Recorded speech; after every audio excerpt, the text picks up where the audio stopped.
Bienvenidos a esta clase de herramientas de modelamiento UML. Mi nombre es Gabriel Flores Rosas y hoy estudiaremos por qué usar UML y veremos los tipos de diagramas de UML. Comencemos entonces con la pregunta ¿por qué usar UML? UML está consolidado como el lenguaje estándar en el análisis y diseño de sistemas de cómputo. Mediante UML es posible establecer la serie de requerimientos y estructuras necesarias para plasmar un sistema de software previo al proceso intensivo de escribir el código. Veamos ahora los tipos de diagramas de UML. Tenemos tres grandes tipos de diagramas de UML. El primero se llama diagramas de estructura, el segundo se llama diagramas de comportamientos y el tercero se llama diagramas de interacción.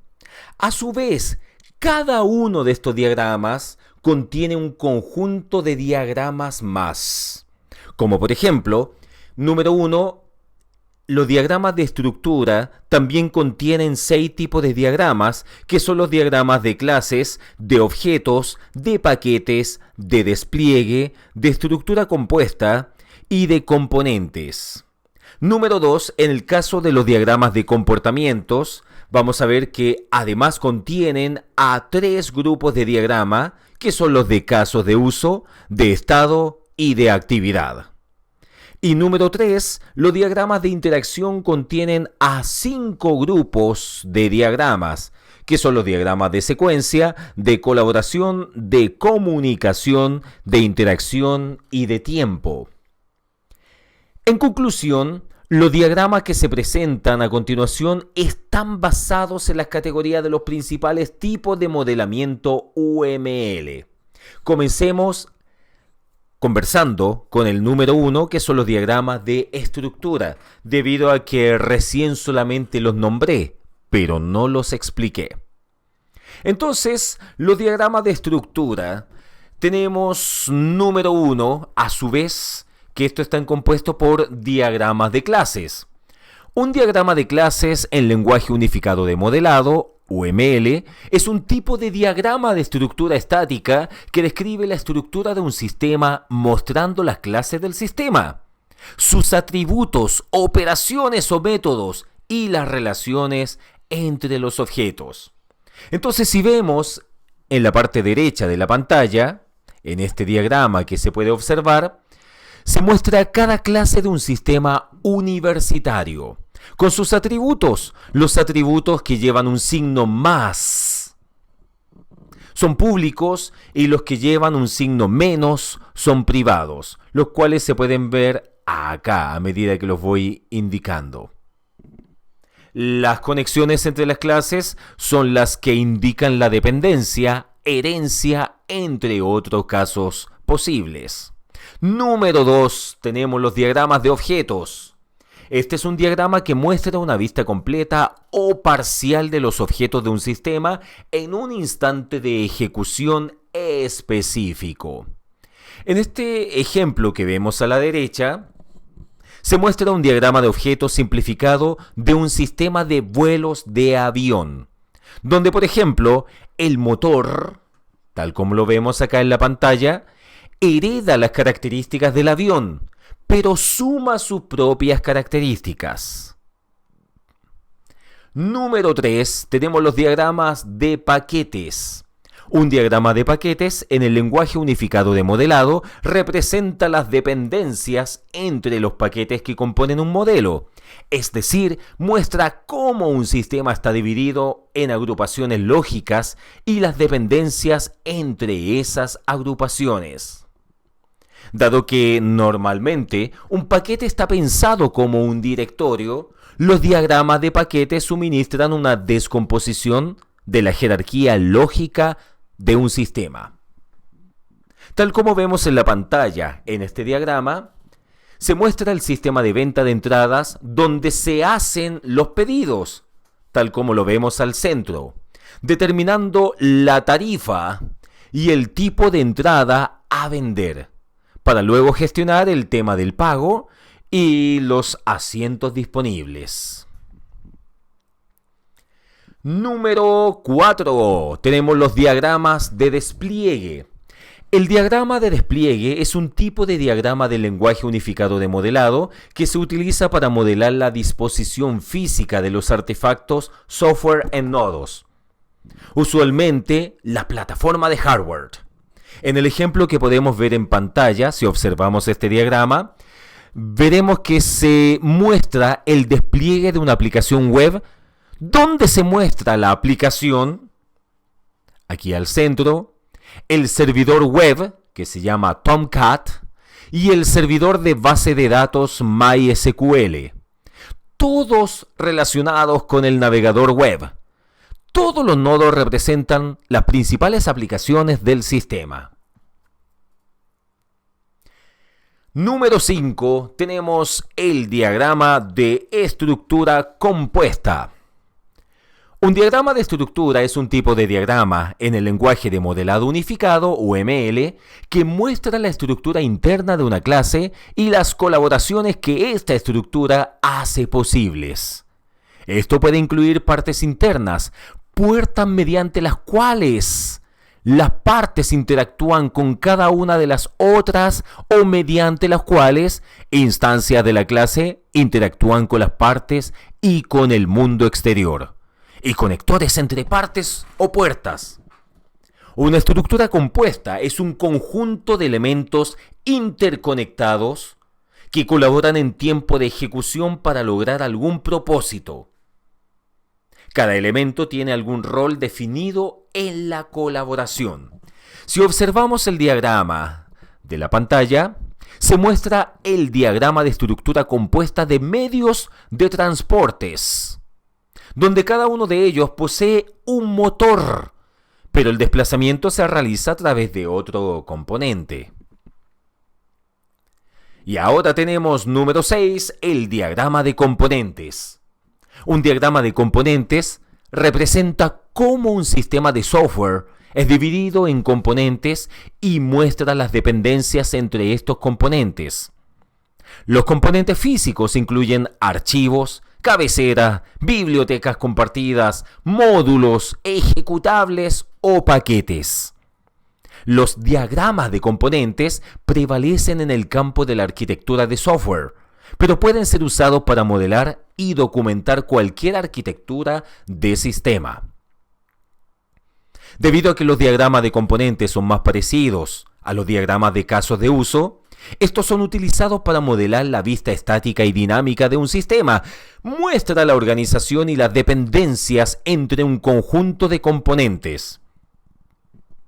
No es necesario que un diagrama incluya todos los componentes del sistema, porque normalmente se realizan por partes.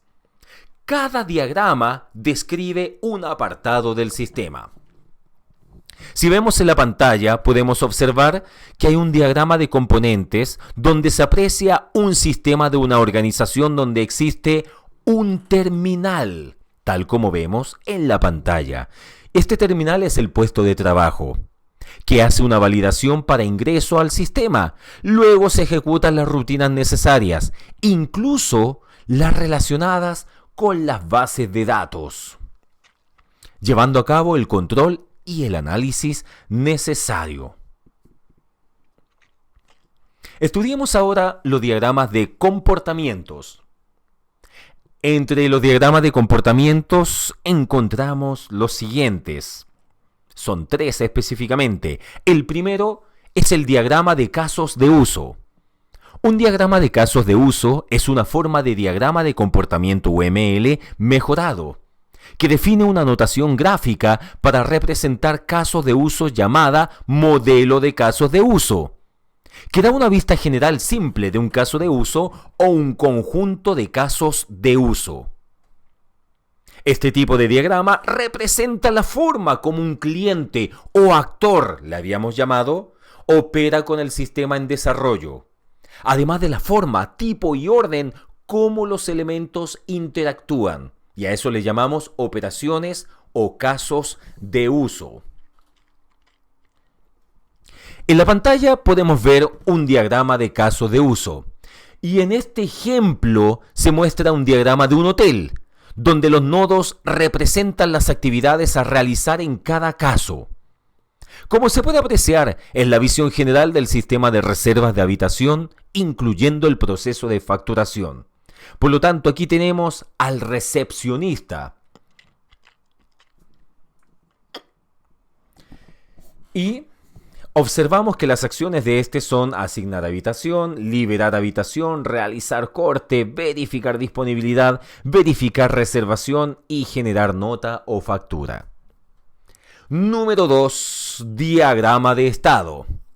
Los diagramas de estado representan la secuencia de estados por los que un objeto o una interacción entre objetos pasa durante su tiempo de vida en respuesta a estímulos recibidos. Representa lo que podemos denominar en conjunto una máquina de estados. Un estado en UML es cuando un objeto o una interacción satisface una condición, desarrolla alguna acción o se encuentra esperando un evento. Cuando un objeto o una interacción pasa de un estado a otro por la ocurrencia de un estímulo o evento, se dice que ha sufrido una transición. Existen varios tipos de transiciones entre objetos, las simples, que son normales y reflexivas, y también las complejas. Además, una transición puede ser interna si el estado del que parte el objeto o interacción es el mismo que al que llega. No se provoca un cambio de estado y se representan dentro del estado y no de la transición. En la pantalla podemos ver un diagrama de estado. Y aquí observamos que se representan los distintos estados por los que pasa el sistema de ventas, donde el inicio genera la secuencia de estados, tales como presupuestado, facturado, pagado, etc. En la flecha se escribe una palabra que indique el proceso que provoca el siguiente estado. O sea, en este caso, presupuestar, aceptar, facturar, etc. Ahora estudiamos el diagrama de actividad. Recordemos que todavía estamos en el número 2 en este gran grupo que se llama diagramas de comportamientos. Y dentro de estos diagramas de comportamientos teníamos los diagramas de casos de uso, de estado y ahora de actividad. Los diagramas de actividad son similares a los diagramas de flujos de otras metodologías, ¿ya? Y en realidad se corresponden con un caso especial de los diagramas de estado donde los estados son estados de acción. Estados con una acción interna y una o más transiciones que suceden al finalizar esta acción. O lo que es lo mismo, un paso en la ejecución de lo que será un procedimiento. Y las transiciones vienen provocadas por la finalización de las acciones que tienen lugar en los estados de origen. Siempre van unidos a una clase o a la implementación de un caso de uso o de un método, que tiene el mismo significado que en cualquier otra metodología orientada a objetos. Los diagramas de actividad se utilizan para mostrar el flujo de operaciones que se desencadenan en un procedimiento interno del sistema. Si observamos la pantalla, vamos a ver un diagrama de actividad. Y en esta imagen se puede ver la actividad que se produce al comprar una entrada para ver una película en el cine. Se puede apreciar que el inicio se señala con un círculo negro. Ahí se puede observar con un contorno blanco.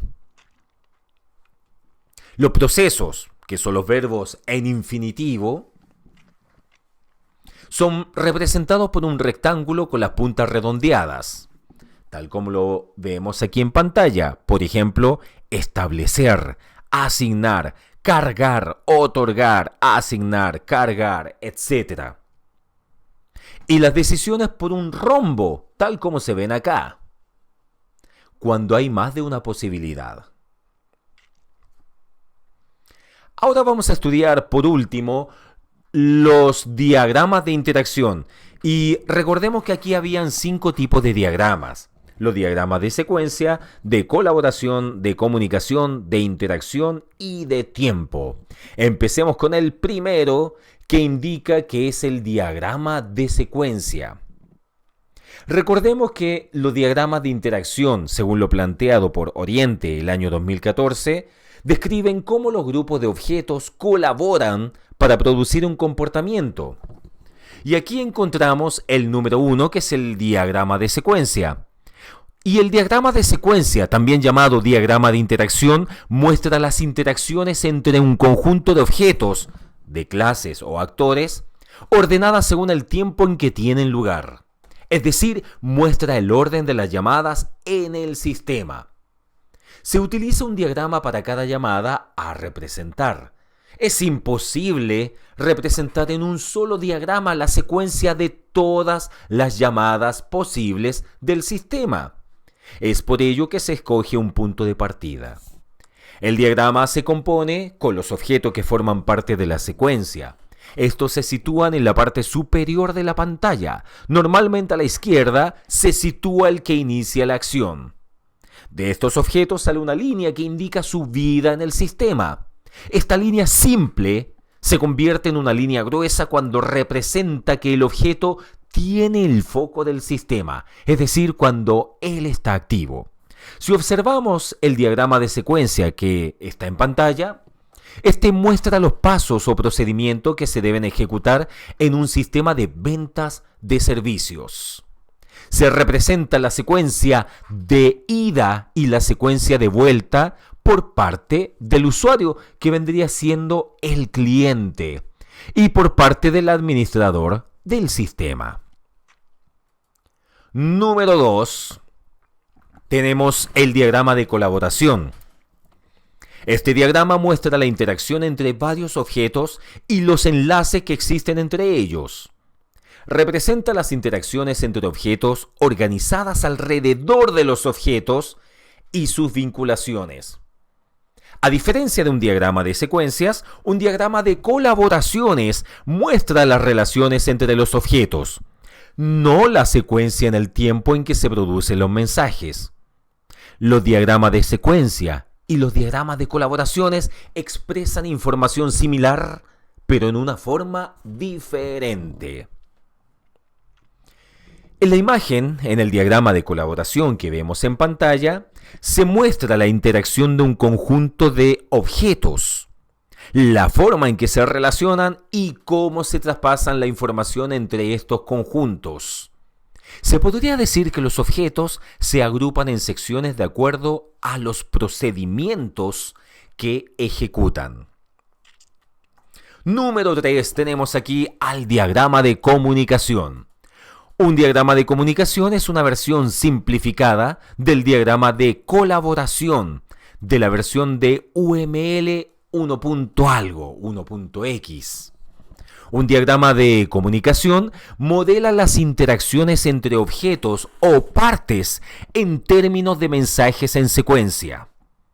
Los diagramas de comunicación representan una combinación de información tomada desde el diagrama de clases, secuencia y diagrama de casos de uso, describiendo tanto la estructura estática como el comportamiento dinámico de un sistema. El diagrama que vemos en pantalla muestra la interacción que se puede apreciar en términos de la comunicación de opciones entre los nodos y el flujo de la información que hay entre ellos. En este caso, se ingresa la opción número 1, que deriva en dos opciones adicionales. Número 4, tenemos el diagrama de interacción.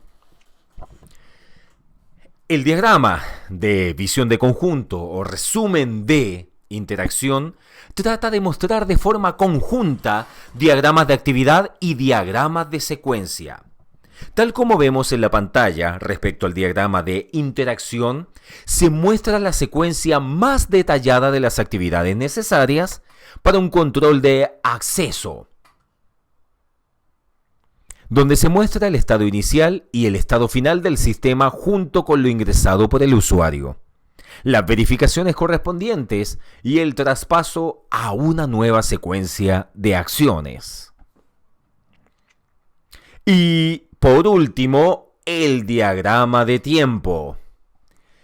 Es aquel que pone el foco en las restricciones temporales de un objeto o un conjunto de objetos. En este diagrama de tiempo se muestra un sistema de alarma que se activa cuando el fuego es detectado, tal como vemos en la pantalla. Luego suena la alarma y se activa la operación para combatir el incendio. Muchas gracias.